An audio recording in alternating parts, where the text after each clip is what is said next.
Hello everyone, Monty here, and today I'm going to teach you how to make my bottom round roast that I've been posting in a lot of my food. A couple of you have been asking me to show you how to make it, so I thought I would today.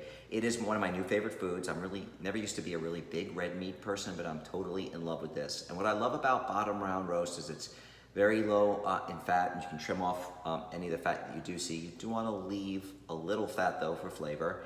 And it's easy to make, especially in the crock pot. Again, why I love the crock pot is because I can put that in, set it, it cooks for 4 hours, and if I'm busy on a conference call or working and I can't get out here to deal with it, it goes right into warm mode, and it stayed on warm mode for hours after it was done, and it was totally delicious. So today I bought this bottom round roast. It's 3 pounds from Whole Foods, and I usually buy it from my local Publix. I always think the Whole Foods meats are too expensive, but it was on sale. It was cheaper than it would have been at Publix. It's 3 pounds. It was like $5 a pound. And it has, because it's a roast, they put the rope on it, but I'm gonna cut that off because I'm not serving it like a roast. That's why they put the rope on there, to make it look pretty and hold it together, but you know, I'm not eating it that way. So I then have this Henkel knife that I bought as part of a set a long time ago. It's very sharp, it's good for cutting the meat. You need a really good sharp knife. And then what I'm just gonna do is trim a little of this fat on. I don't wanna take it all off because I wanna leave a little fat for flavor. So I'm just gonna take, this one's very lean to begin with. So I'm just gonna take a little bit of this excess fat off. Oops, fat's going flying. And then, just so there's not tons of fat. I'm just gonna take this fat, I think I'm gonna leave the rest on. It's pretty lean otherwise, right? Pretty lean otherwise. So I'm gonna take this, I'm gonna throw it away. Then I usually stand it up, and this one's pretty long. Usually they're not that long. I'm just gonna make slices.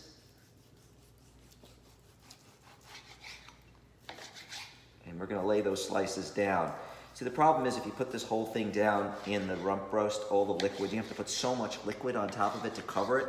And sitting in the liquid for 4 hours marinating is what gets it really, really tender. I learned that when I put one whole of these standing up and the top didn't have liquid and the top was almost dry. Not really dry, but it wasn't moist. Like when you take this out, you gotta be careful or it'll disintegrate when you pick it up with like the little, tongs. And what I like to do sometimes is pick it up with the tongs, put it in the Tupperware, and then I can reheat it and be a main dish, just a piece of meat like this cooked. Most of the time though, I'm taking the pieces, I'm reheating it, and I'm shredding it like shredded beef, and I'm putting it on like the tostadas, or I'm putting it on soft tacos. I'm making beef soft tacos, or I'm putting it in some other dish like I did quesadillas. So a lot of great stuff. So anyway, we're gonna keep cutting. Make a couple more slices here. I'll show you, this is so easy. I'll show you how easy this is to make. Just takes the longest time is cutting. And these pieces are so big. The other one, the way they're long, the other one was not hard to cut like this is. So. This last one's giving me a little trouble, but here we go. All right, so here's all the pieces, and then I'm gonna take this, and the crock pot's back here, you probably can't see it. And I'm just gonna lay this in the crock pot. I know you can't see, but I'm just taking it and laying it flat in the bottom of the crock pot. Okay, now that I did that, I can move and I can show you. The cord is really small on this crock pot. I hate that the cords are so small. So, okay, now that that's in, I'm gonna take 2 cans of the Muir Glen tomato sauce, 2 cans. I'm gonna pour that right on top. 2 cans of Muir Glen organic tomato sauce. All right. And then 1 little can of tomato paste. I don't know where I came up with this recipe. I don't know where I came up with it. I just came up with it. I put the tomato paste in because I like a thick red sauce with it. This is my mother's favorite dish. She absolutely loves this. I do too. I feel like I have to make it every week just to bring her some to her house. Okay, so that's the tomato sauce. I bring my mom a lot of food every week, as you guys probably know. Then I have 1 tomato that I chopped up finely. So one tomato, and 1 onion, 1 sweet onion. You could put white onion. I like the sweet onion the best. Put it on top of that. And then I'm gonna move this out of the way for a second. I'm gonna show you a little trick. I know probably most of you know this, but I'm gonna show you anyway. I've already chopped up about 4 garlic cloves. see that, right? 4 garlic cloves. But a great way to cloves, when you take all the cloves, you know, the individual cloves out of the, I forgot what it's called, but the bunch of cloves, I always take my knife, I put it over it, and I push down till you hear the crunch, and then the peel comes right off. I'm sure most of you guys know this, but in case one of you doesn't, it's worth it if I teach one of you guys something new, and then I just chop it up, put it with the rest, and then we've got like 5 chopped up cloves of garlic, and we're gonna dump that in. Let me move this back so you can see what I'm doing. I'm gonna dump that in. Actually, I'm not gonna move it all the way back because I'm gonna chop something else and show you. So someone else had a question, one of my friends, so I figured if they had a question, probably some of you will too, about the sage. So I don't know, I bought sage. I never cooked with sage. So I started this by somehow. Okay. So I never cooked with sage before. I had it in the house, and I thought I'm gonna do something with it.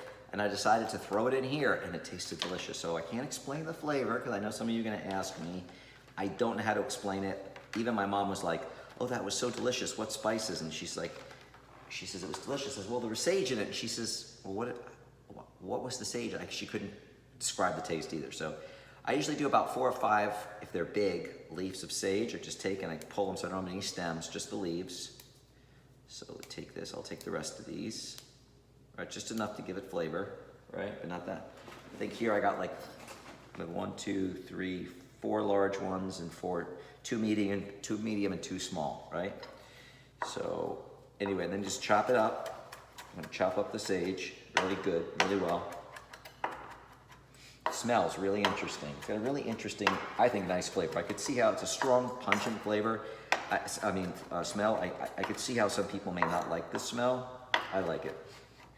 Herbs are so good for you. You know, we talk about foods that are healing, and herbs are full of antioxidants, and most people don't eat, you know, enough herbs and spices that have all this great stuff. And you've probably heard turmeric is one of the best herbs for your health. But all the herbs have antibacterial and great properties to them. So, and then I just sprinkle that on top. Okay, I'm gonna move this back so you can see what I'm doing.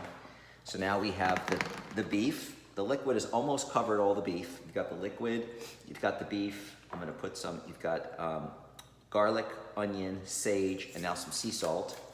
I usually do about 12 or 14 turns.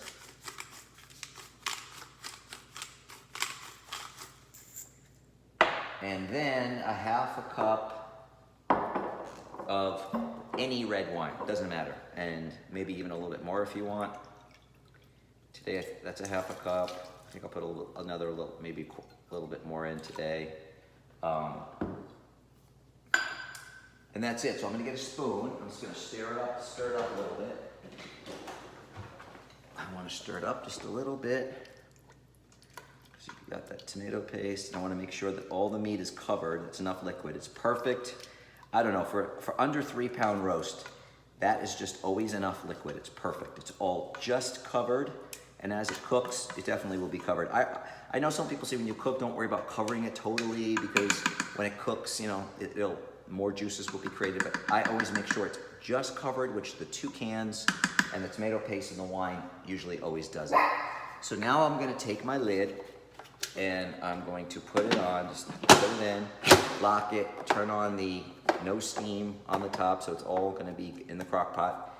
And then the cord is too small for me to show you to turn it around, but I just cook a slow cook, which is on the crock pot, is 4 hours. This is a crock pot version crock pot. That's the brand crock pot. I bought it at Target for $99. So I push slow cook. It defaults for 4 hours, which is perfect.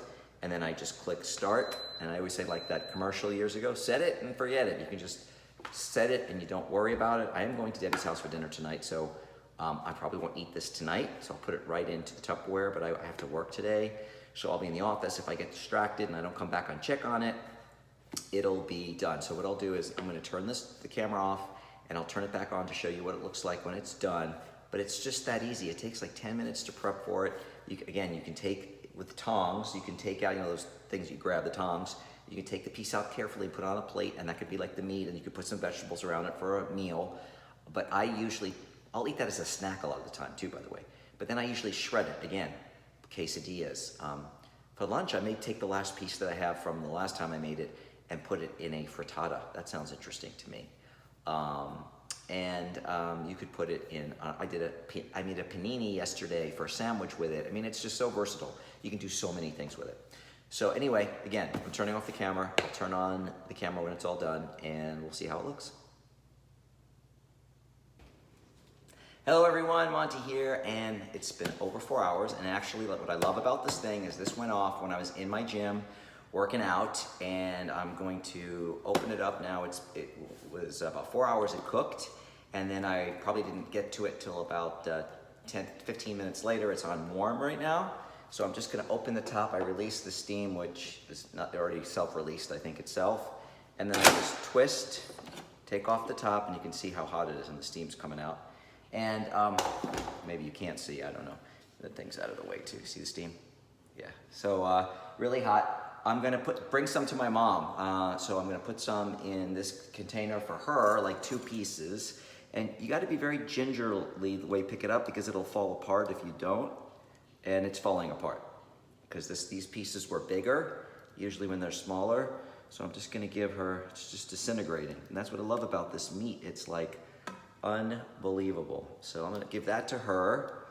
What I do then is I take a ladle and I pour this on top. So while it's in the refrigerator, I would give her more, but she always says, don't give me so much, don't give me so much. So it's like marinating in the sauce as well.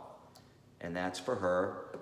And then I'm gonna put the rest in delicious. This sauce is so good. That sage with the onion and the fresh garlic and the red wine, it's so good, right? The tomato paste, you've got to make this. It's amazing.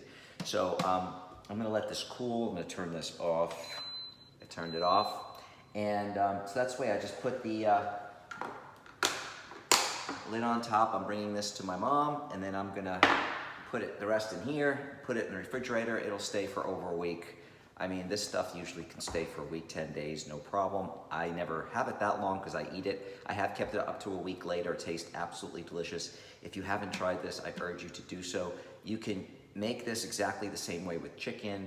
With pork, I like to use something spicy because I like spicy pork. I'll probably do a video in the future of how I make my pork with a little salsa verde marinating in it. If you don't like spicy like I do, you could do the mild salsa verde. It just gives it a very interesting flavor. My friends Jim and Joan, they don't like spicy, and they said they use the mild all the time now, salsa verde.